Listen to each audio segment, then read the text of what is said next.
Hello everyone, this is Roger from Grass Monkey Simulations, and hope you're having a wonderful day. I've already made a setup video for the Monkey King launch, but my brother said I was low energy, and there was a reason for that.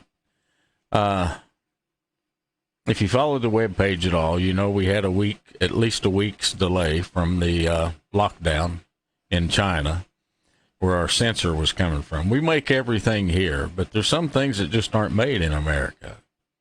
And that sensor is one of them. That aside, when they finally did make it to the States, they were stuck in Memphis for a week for a variety of reasons that wouldn't even make a believable plot for a movie of all the things that could go wrong. So I, in the middle of the night, in the middle of a sleepless night, I left home and drove 1,200 miles round trip, and I picked up the sensors myself. Once I got them back, I took a short nap, and then spent the rest of that day doing quality control, testing all the sensors to make sure they were good and they hadn't been damaged in the time that the shipping company had them. And then from that point, I proceeded to process all the pre-orders and back orders. And so by the time I got around to making a setup video, I was tuckered out. So this is my attempt to remedy that low energy introduction to the launch of the Monkey King, which I'm very excited about. If you've read the information on the web page, you know the upgrades on the sensor.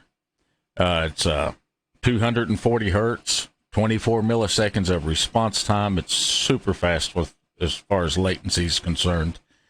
Panning response time, it's 4 times faster than the PS3 Eye. Up to 230 FPS. But everything else is upgraded as well. The headband, we've upgraded that. It's more comfortable now. Originally, the headband, well, it was just too stiff. I think it would be, the original was fine for most people, but if you've got a pumpkin head like myself, it could be uncomfortable.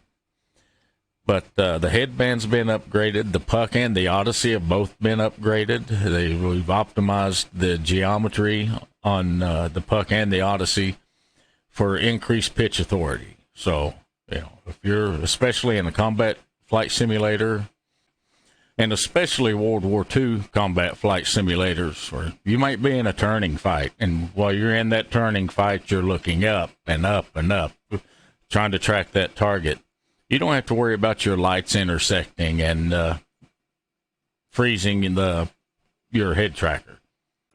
But let's talk about the sensor itself. And I call it a sensor and not a camera because it has an IR pass filter in it that can only see infrared light.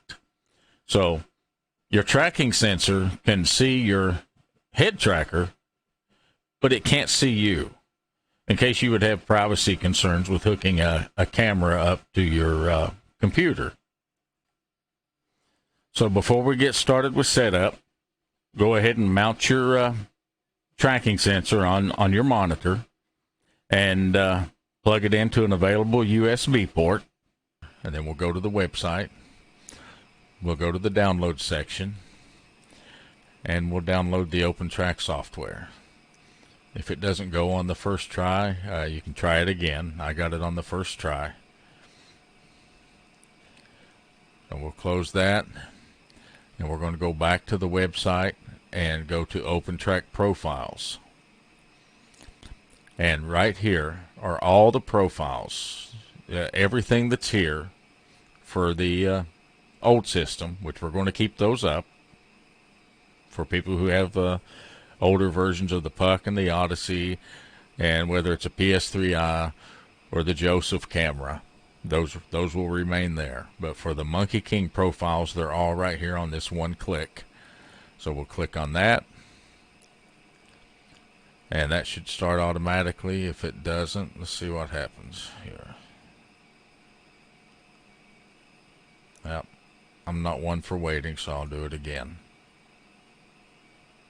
There we go. It took 2 tries. I don't know why. Alright, let's install our OpenTrack software. You may get a warning from Microsoft Defender. If you do, just click More Info and then Run Anyway.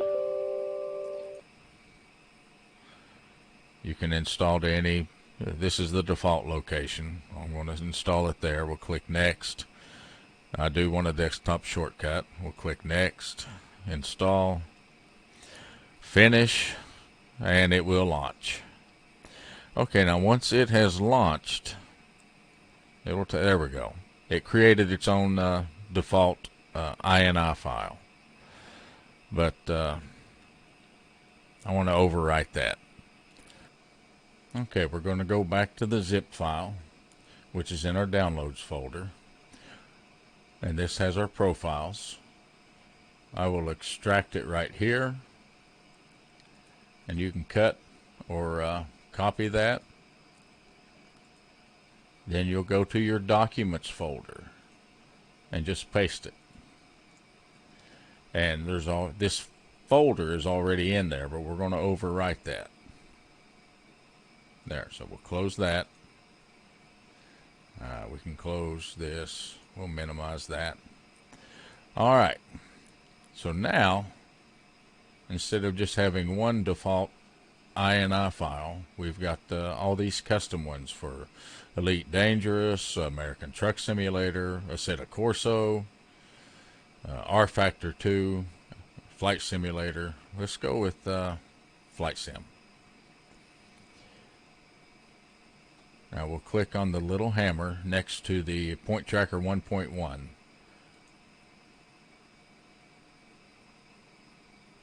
And there we go.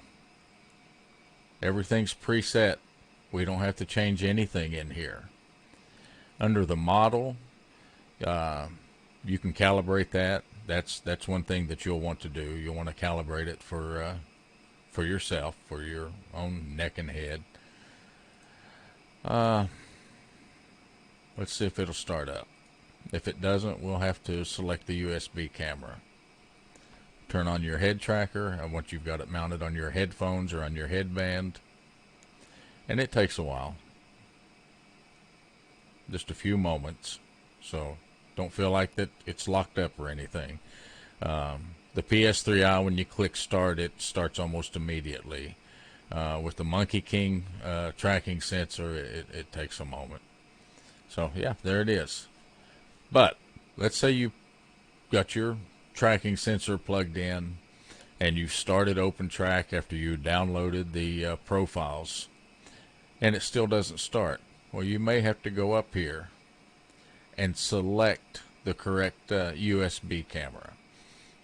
You may have, like me, I've got several cameras connected to this computer, and it may default to the PS3 Eye, or it may default to a different USB camera. So you may have to select the right one. Then you'll click OK, and then it'll freeze up on you just for a moment until it picks it up. And there we go. I hope I made that as clear as mud. So you might possibly have to select the correct camera. You'll want to calibrate, and the way that you calibrate is you'll go to this menu. What's different about the Monkey King? Let's go back up here first. We've preset these figures because if you have the old version of the Puck or the Odyssey, this would be 40, 40, 75, and 75. So now it's 20, 40, 75, and 40. That's the only changes that take place within OpenTrack that concern you if you have the old version of the Puck versus the new Puck or the new Odyssey. But to calibrate, you'll hit the start calibration button, and then you're going to move your head left and right several times. Here, I'll move this over here so you can see what's out there. I'm moving my head left and right. Then I'm going to move my head up and down. And I've done that a few times, and then I'll stop calibration. Then I'll recenter it, and that's it. You're done there. Now you want to set up your shortcuts. So we'll go to options. I already have my shortcuts set up. Actually, I don't know why it saved it since I deleted everything, but it did. I have my center button tied to a controller, and I also have my toggle switch tied to a controller. And these are two very important setups, because when you're flying and you feel like you're off center or you've drifted somewhat, if you make a hot button for center, you can center on the fly. Same thing if you're in the cockpit and you've got small switches that you're trying to manipulate with your mouse while you're flying. If you've got a hot button, if you've got the toggle option hotkeyed, you just click on that, and then that will freeze your view of wherever you're looking, so that you can click that switch or button, and then you hit toggle again, and then you've got your head tracking back. So those are the two biggies. But yeah, now of course it's going to, once you click OK, it's going to freeze again for just a few moments. Now we're back, and that's it. Okay, I wanted to share a couple of things with you before I let you go about hotkeys, especially center and toggle. You may be in the sim and you're looking straight at the monitor, but your view is like you see right here. It may have been centered when you started, but for whatever reason you may have rearranged your headgear for whatever, and now you're not seeing the way that you want to. If you've got a hotkey for center, all you have to do, well, I'll get mine off. Let's get out of kilter. Okay, that's not the view I want. I'm looking straight at the screen, but yeah, this isn't right. But because I have a hotkey for center, I just look straight ahead. Now everything's right with the world. Same thing goes for tiny switches. So I'm down here and I'm trying to click on my landing light or my magnetos, and for whatever reason, with the head tracker, I may have trouble clicking those. And if I do have trouble clicking them, what I can do is hit the toggle key. Well, now I'm moving my head, but the screen is frozen, so I can click on those easier. You may not have any trouble, and then you hit the toggle again, and now you've got your head tracking back. So those were just a couple of things I wanted to share with you before I let you go. Also, as you can see, I've got my tracker on the right side of my headphones. So that means I've got the tracking sensor mounted on the right side of my monitor. You want to have those lined up. Conventional wisdom would tell you, webcams go in the middle of your screen, so you might want to mount it there, but don't do that. Mount it on the same side that you're wearing it. So if you're wearing it on the left side, you want to mount your sensor on the left side of the screen, and vice versa. But if you've hung with me this long, I appreciate it, and I'll see you in the next one. Bye.